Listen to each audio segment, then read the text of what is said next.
Well, hey, nerds! Happy Wednesday morning.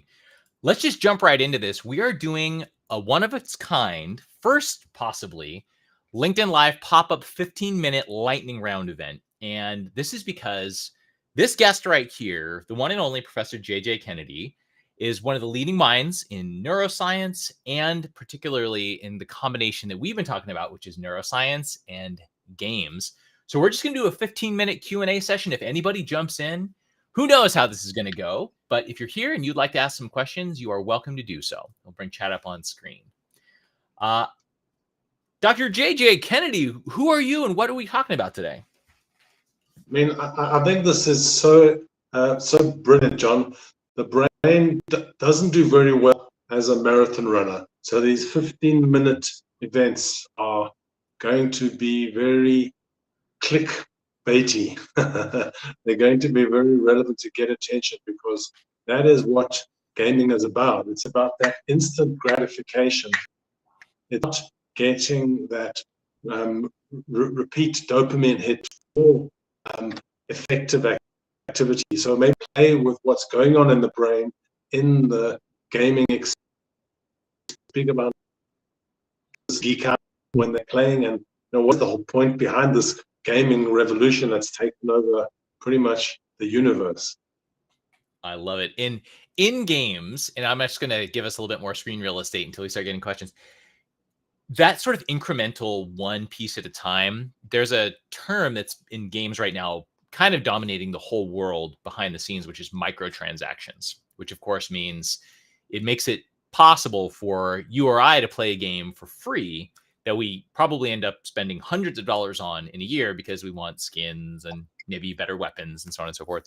But this is maybe a form of that, like a microtransaction. So without further ado, because people are like, well, every second that John's talking is not spent learning together. So we're talking about neuroscience. We're talking about how our brains work.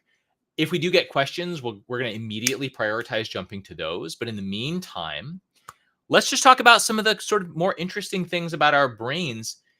With the work that you've done in this field, Professor Kennedy, which is huge, are there one or two things that our brain does that you find particularly interesting as it pertains to games we could sort of unpack? Well, I'm not an expert gamer like you, so I'm still in a very much lens of looking at what's going on in the brain of the gamer. Okay, so what I'm interested to speak about is what is actually going on in that initial engagement. So the question is, like, why did gaming become so huge? How did it just become this megalith? And I think it starts out with neuroception. John, I think that's an important. I think it's an important bit of neuro nerd jargon to chat a bit about, if that's okay. First of all, neuro nerd is the jargon, and yes, please, neurosection. Please tell us more. So neuroception looks at the way that the brain shows up unconsciously or or pre-consciously in an event before you have time to consciously process what's happening. This comes out of the work of polyvagal theory from Porges. We've seen it in other environments as well, John, but it's like that instant experience. It comes out of the research of the Moro reflex, which maybe you don't know what that is, but the Moro reflex, maybe you've noticed, but if you hold a baby and drop it an inch in your hands, it has this Moro reflex. Maybe you've noticed that they pull their arms back and they go, huh! They have that like that startle response. Okay, and that's an important neurological event because it shows that the baby is paying attention. But as we get older, it becomes that fight or flight energy that brings us to an event. So what happens in any activity And in the gaming experience specifically, that gets you pumped for the event. It gives you the motivation to proceed because you now got skin in the game at a brain level.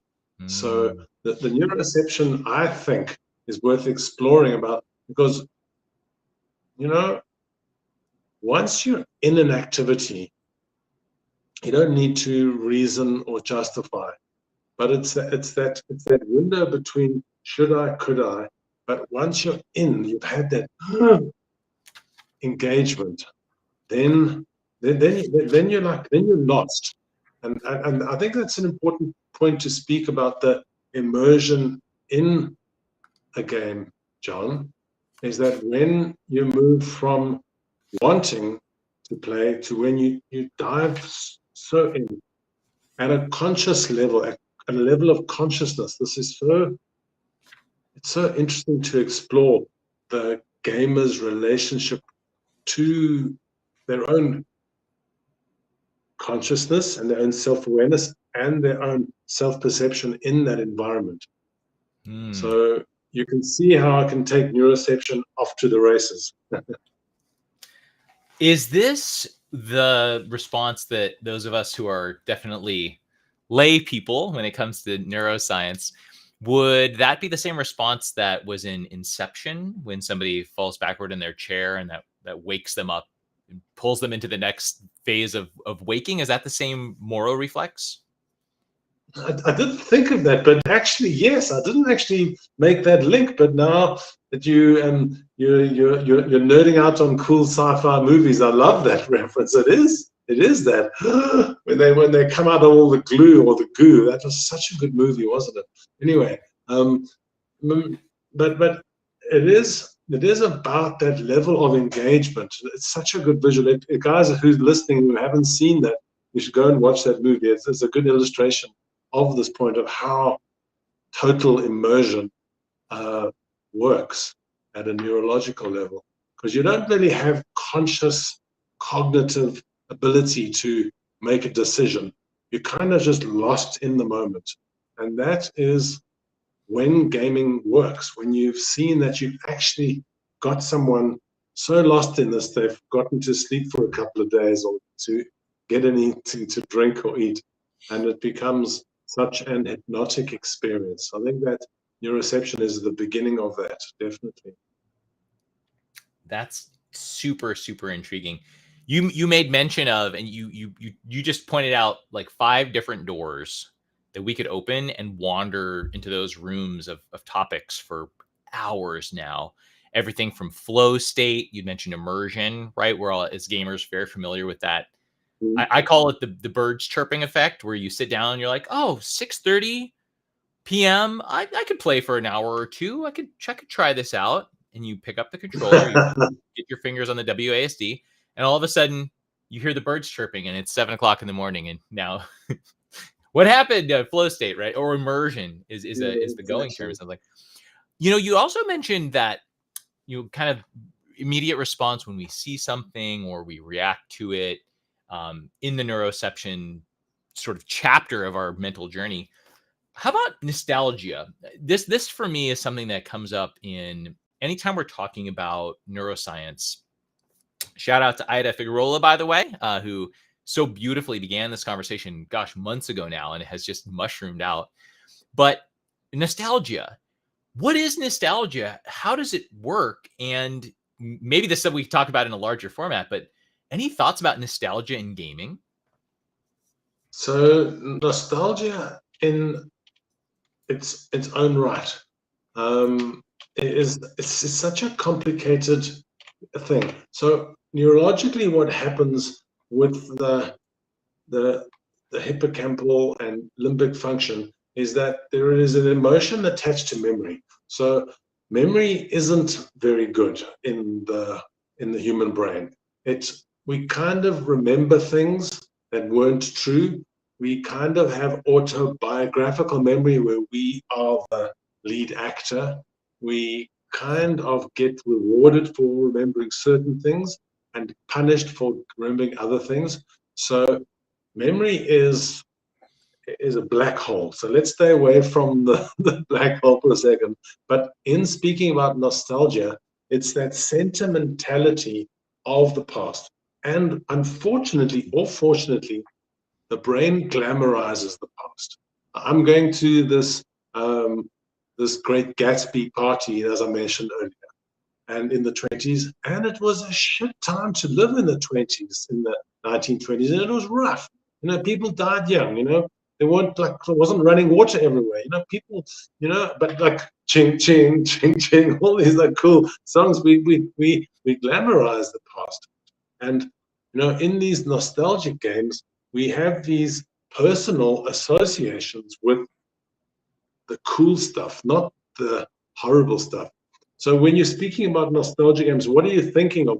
Which ones are you're referring about? What are the experiences that you are wanting to speak about, John? Well, one comes to mind right now, and one of the most famous, popular, best acclaimed games of all time, Final Fantasy VII. Tomorrow, I believe that it has this rebirth is literally what it's called, and it's coming back and it's reinvented, it's upscaled, but it's still the game that it was before with what appears to be some minor mechanic tweaks and a bunch of graphics updates. But it is a one-way ticket back to the year 2000, 2001, with our PS2s and our our cathode ray monitors and our big TVs that are as wide as they are thick. They're basically cubes. But it is a Marty McFly-esque flux capacitor powered trip back. And the excitement about this, like I go on Twitch, almost everybody I see, whatever game they're playing, they could be playing competitive StarCraft 2, or they could be playing some Switch game or whatever. They've got like countdown until Final Fantasy VII Rebirth. And it's incredible to see. It's obviously super exciting. And people are excited about it because they get to revisit almost like a childhood home is how I feel about it. I feel like I'm going back to my childhood home. So that for me is why it's so front of mind. And this is what you've gone on mute. Can you hear me, John? I can hear you. Yeah. I can't hear you. Okay, but this is where nostalgia. This is how nostalgia works in the brain. Okay, so as I was saying, it turns out that the brain likes to remember the good stuff and it blanks out the bad. It's a great survival strategy, I suppose. But the research around nostalgia shows that it actually increases serotonin levels, and there is a sense of well-being that is directly associated. So you feel good. And it often, and this is what the research is showing, that it actually boosts creativity and inspiration because you're back in a safe place that is familiar, and you've got this heightened level of well-being because you're only seeing the good stuff, you're only remembering the good stuff. And there's even this guy, what's his name? Yang, I think, I can't remember now, but he showed that nostalgia has a direct impact on making the brain build a neuroplasticity to crave that experience again. So gaming that is good with and the right quality of nostalgia, people want to go back from remembering their Barbie or the whatever it might be. But we start to see that there is a blurring between the current experience and what I remember it was and the new experience. Can you see the complication that's going on? Yeah. And yeah, I mean, and I know we have a minute and 30 seconds left. So if we had more time, what I would love to, and maybe this can be our teaser for anything that we do next, maybe tune in next time, folks, when we talk about how that role of the blurred realities of what was and what is coming to be, how that plays a role in our neuroplasticity, which is something that as we're all living to be 120, 30, 40, 50 years old, neuroplasticity alongside our longevity is going to be something we're all thinking about a lot more, right? You want your car to run a lot better when it's at 100,000 miles if you know it's going to get to 1 million. So. Exactly. Well, yeah, and the last point on that, when this nostalgia axis is working in the brain, we see a peak in dopamine and we see that craving going on. So it's very interesting for the gamer to be able to unpack that so that they know what they are nostalgic about. It's a very interesting neuropsychological phenomenon we can unpack in the next time we chat. Jon, this is so much fun. Thank you for the chat. I cannot wait. Well, thank you, Dr. Kennedy, for jumping on for our first of its kind pop-up shop. Maybe we'll call this Bits and Bytes in the future or something like that. But hey, this has been a blast. I can't wait to reflect back on this. And yeah, see you next time that we get to learn from you. That was great to learn from you, Jon. We're going to have a great team experience. I'm going to enjoy this further with you. We're going to have some fun. Awesome possum. Thank you, Dr. Kennedy, and ciao, everybody. Bye.